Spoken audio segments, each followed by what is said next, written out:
এক হিন্দু মহিলা তাপটি সরজিৎ দাস কি বলছেন এই বিষয়ে দেখুন।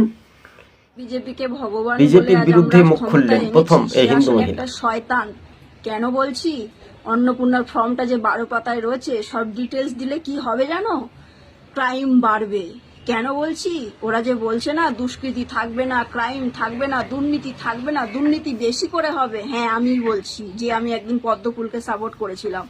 তোমার আধার ডিটেলস, ব্যাংকের লিঙ্ক এইসব নিয়ে তোমার নামে সিম কার্ড তুলবে, কারণ তোমার আধার লিঙ্ক ওদের কাছে থাকবে। সেইটা নিয়ে কাউকে যদি খুন করে আসে, তোমার নামে সিম কার্ড, সেখানে মার্ডার স্পটে তোমার সিম কার্ডটা ফেলে দিয়ে আসবে। যে মার্ডারটা করে আসবে তাকে ধরবে না, যার নামে সিম কার্ড তাকে ধরবে।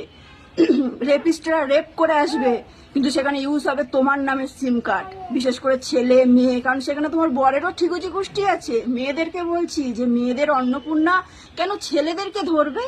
কারণ তোমার ভাতারের ডিটেলসটাও যে সেখানে রয়েছে, তার কি কাজ করছে, ব্যাংকের অ্যাকাউন্ট, তার আধার নাম্বার। বিজেপি যে বলছে না দুর্নীতি মুক্ত করবে, আসল দুর্নীতির খেলাটা বিজেপি খেলছে। সেটা আস্তে আস্তে মানুষের চোখ খুলছে। এখনো সময় আছে, জনতা একজোট হও, হাঁটাও পদ্মফুল। আমি বলছি, কারণ এই যেভাবে ওরা চালাচ্ছে, শুধু ভাতা বলে না, একটা চাকরি কিন্তু দেয়নি। সাধারণ মানুষকে শেষ করে দিচ্ছে, স্টেশন ফাঁকা করে দিচ্ছে। বড় বড় দোকানগুলো কিসের জন্য রেখেছে? যাতে ট্যাক্স পায়।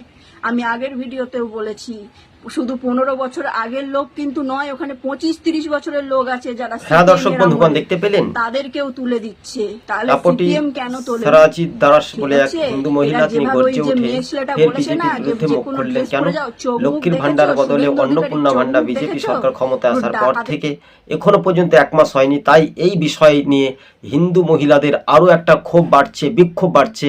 কেননা 13 পাতার পেজ, মানে পুরোপুরি অ্যাড্রেস, বাবার ঠিকানা, তার হাজবেন্ড বর কি করছে, জামাইবাবু কোথায় থাকে, কতল্লা বাড়ি রয়েছে, পাকা বাড়ি না 4 চাকা গাড়ি রয়েছে, সব তথ্য কিন্তু যাচাই করবে। ভেরিফাই করার পর সে অবশ্যই পাবে কি পাবে না সেটা সরকারের ব্যাপার, কিন্তু মানুষ কিন্তু বঞ্চিত হতে পারে, লক্ষ লক্ষ মানুষের নামও বাদ যেতে পারে এই ইস্যু থেকে। এমনটাই প্রতিক্রিয়া আপনাদের সঙ্গে।